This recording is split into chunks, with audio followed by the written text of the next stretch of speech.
Olá, tudo bem com vocês? Eu sou a professora Renata Monteiro de Andrade e vim aqui para responder as perguntas da nossa primeira aula ao vivo.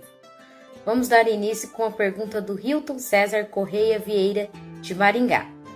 No caso de um imóvel ser vendido para um cliente e este cliente escriturar em seu nome e não registrar, e aí outro aparece com outra escritura, como se faz para resolver? Hilton, será proprietário do imóvel aquele que registrar primeiro o imóvel. Então, se mesmo que a segunda pessoa tenha lavrado a escritura pública e registrado, ela quem vai ter a propriedade do imóvel. Por isso que é importante o registro de imóveis. É claro que não se pode vender o imóvel duas vezes, mas aí vai ter que ser apurado através de processo judicial. O Geraldo Henrique Folgado, de Betim, Minas Gerais, disse que para ser dirigente de cartório é preciso ser formado em direito e para simplesmente trabalhar em cartório, ou seja, ser funcionário do cartório, também é preciso ser formado em direito?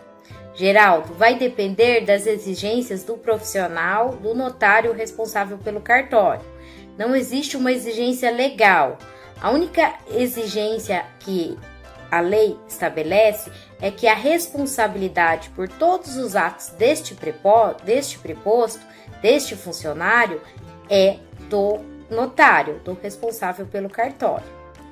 O Maurício Cristofolini, de São Bento do Sul, Santa Catarina, mesmo que eu venda um imóvel a prazo, eu posso pedir as negativas no momento da venda? Maurício, mesmo que a venda seja a prazo. Acho que a prazo é uma garantia a mais que você terá. Por quê? Porque você vai verificar a idoneidade da pessoa que está comprando, se ela não tem nenhuma pendência judicial.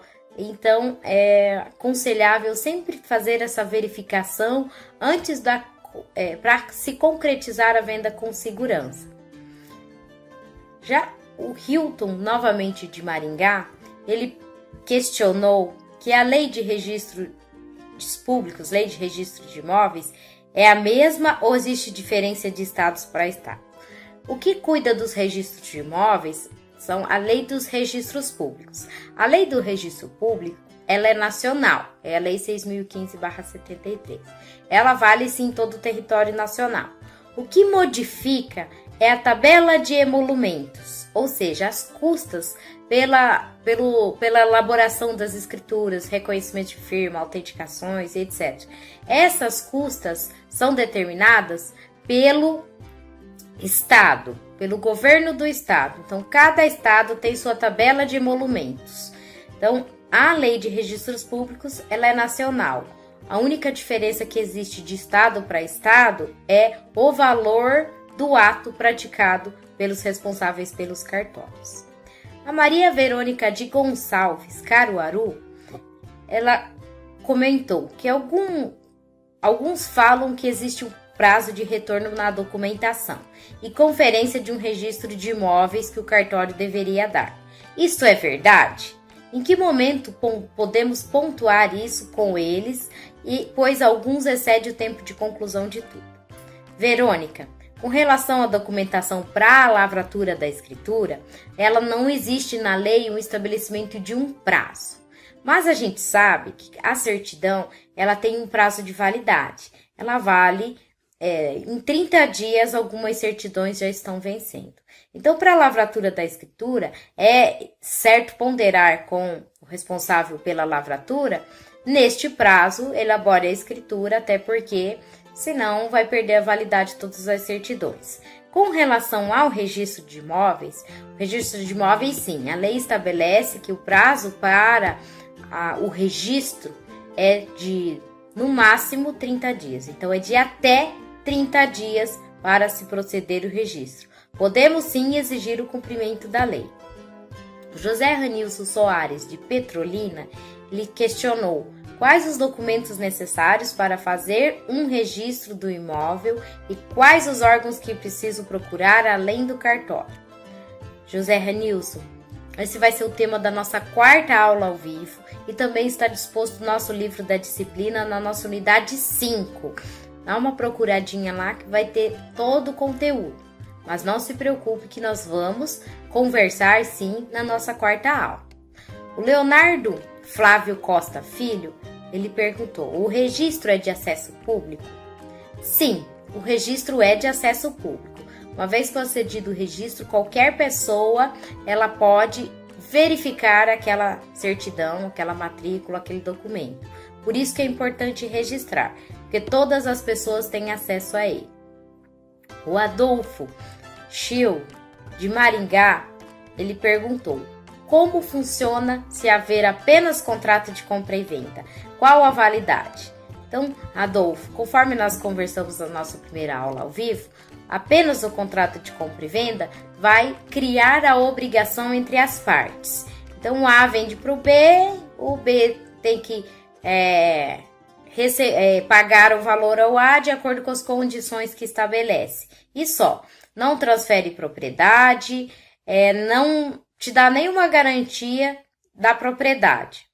E aí pensa que ele não gera o domínio, ele não gera o registro, ele não é público. Esse contrato simplesmente vai ser guardado. Se a pessoa cumprir com o contrato, muito bem. Se não, aí você tem que ir para a justiça para reconhecer aquele contrato, para depois conseguir o seu direito. Então, demora um pouco mais. Então, somente o contrato gera muita insegurança no caso dos negócios imobiliários. Não é muito indicado. Pode-se fazer o contrato, mas depois fazer a escritura e depois proceder o registro, sob pena de você ter pago um valor e não ter o bem. Porque se essa pessoa que vendeu no contrato tiver outro problema, ou vender para outra pessoa e a outra pessoa fizer o registro, você vai perder o seu investimento, porque só registra quem é dono. O Jean Carlos Miller, de Pelotas: por que antes de registrar o imóvel é feita uma escritura pública de compra e venda? Primeiro, Jean, a escritura pública de compra e venda traz a segurança jurídica na realização, na transferência para verificação de toda a documentação. Segundo, o nosso Código Civil, no artigo 108, ele determina que nos imóveis acima de 30 salários mínimos é obrigatória a escritura pública para nos dar a segurança, a eficácia que nós estudamos no nosso primeiro encontro. Então, é em razão disso que é importante a escritura pública de compra e venda. O Arquimedes Gomes de Souza Neto, de Cajazeiras, diz: quando pode acontecer um cancelamento de um registro de imóvel? Arquimedes, este também será o tema da nossa próxima aula. Está no livro, na nossa unidade 3, página 114, e também na Lei 6.015/73. Então, assista a nossa aula que você vai tirar todas as dúvidas. O José Roberto Passos Nunes, de São Vicente, São Paulo, ele colocou: por que alguns imóveis, ao invés de matrícula, possuem apenas circunscrição? José Roberto, é o seguinte: circunscrição não é uma matrícula. Circunscrição é uma divisão territorial feita de acordo com uma necessidade. Por exemplo, os cartórios de registros de imóveis possuem uma circunscrição, uma área de atuação que eles possuem. Um não pode infringir a área da outra. Por quê? Porque essa divisão é feita de maneira igualitária para que todos os cartórios executem a mesma quantidade de trabalho. Então, a circunscrição não é uma matrícula. A circunscrição é só uma maneira de subdividir uma região para determinada área de atuação. Então, pode ser, o imóvel que não possui matrícula, ele pode não estar legalizado. Então, é importante você verificar na prefeitura quais os motivos que esse imóvel não está regularizado e aí verificar o que pode ser feito nesta situação. O Evaldo Francisco da Silva, de Itapema, Santa Catarina, ele perguntou: escritura é uma coisa e o registro é outra? Exatamente, Evaldo. A escritura pública é a formalização, torna público o contrato de compra e venda, e através da escritura pública, é o documento elaborado no cartório de notas, que será encaminhado para o cartório de registro de imóveis para que haja o registro, a transferência da propriedade. Então, a escritura pública é um documento, o registro de imóveis é procedido com a escritura pública, ou seja, para o registro depende da escritura, mas são coisas distintas, são situações diferentes. Eu tenho que fazer as duas situações para ter a propriedade. Hugo Leonardo Fadim, de Presidente Prudente, ele pergunta: esse registro também pode prevenir para um eventual gasto maior, se caso falecer o dono e ter que fazer o inventário? Esse registro que você está falando é o que muitas pessoas fazem. Deixar o imóvel em nome dos filhos com usufruto para si. Aí, quando acontece o falecimento, não haverá necessidade de fazer o inventário, porque a propriedade já está em nome das pessoas, dos filhos. Então, o registro não é que ele previne o gasto com inventário. Eu posso me anteceder ao falecimento e fazer a transferência da propriedade. Até mais prático e mais barato. O Evaldo também perguntou o que é averbação. Averbação será o tema da nossa próxima aula. Não perca o livro da nossa unidade 3. O José Rodrigues de Oliveira, de Bauru, ele perguntou que nas situações de herança com mais de um herdeiro, como fica a situação do registro deste imóvel? José, é o seguinte: falecendo um dos proprietários do imóvel, esse proprietário vai ter que procurar os herdeiros terão que fazer um inventário. Pode ser que seja 1, 2 ou 3. Então, a parte que pertencia ao falecido vai ser subdividido entre os herdeiros. Ou então, se eles podem fazer a opção de doar a um só, então eles que vão verificar. Mas isso será feito através de uma ação de inventário. Se for todo mundo maior e capaz, pode ser extrajudicialmente. No próprio cartório de notas pode-se fazer o inventário. Caso haja presença de menores, aí tem que ser judicial. Mas, de qualquer maneira, então, os herdeiros do falecido, eles devem fazer um inventário para ser possível a efetivação da transferência. Porque o falecido não pode assinar a escritura pública. Então, quem que vai ser o representante do falecido? Os herdeiros. E os herdeiros somente podem assinar pelo falecido através da ação de inventário. O Tiago Abreu Teles, de Apucarana, ele perguntou o que é contrato de gaveta e qual a diferença para os outros tipos de contrato. Tiago, contrato de gaveta é só uma terminologia usada aqui nos negócios imobiliários para destacar quando nós fazemos um contrato de compra e venda particular entre as partes e não registramos e não lavramos a escritura pública e nada acontece com esse contrato. Ele simplesmente criou a obrigação de compra e venda.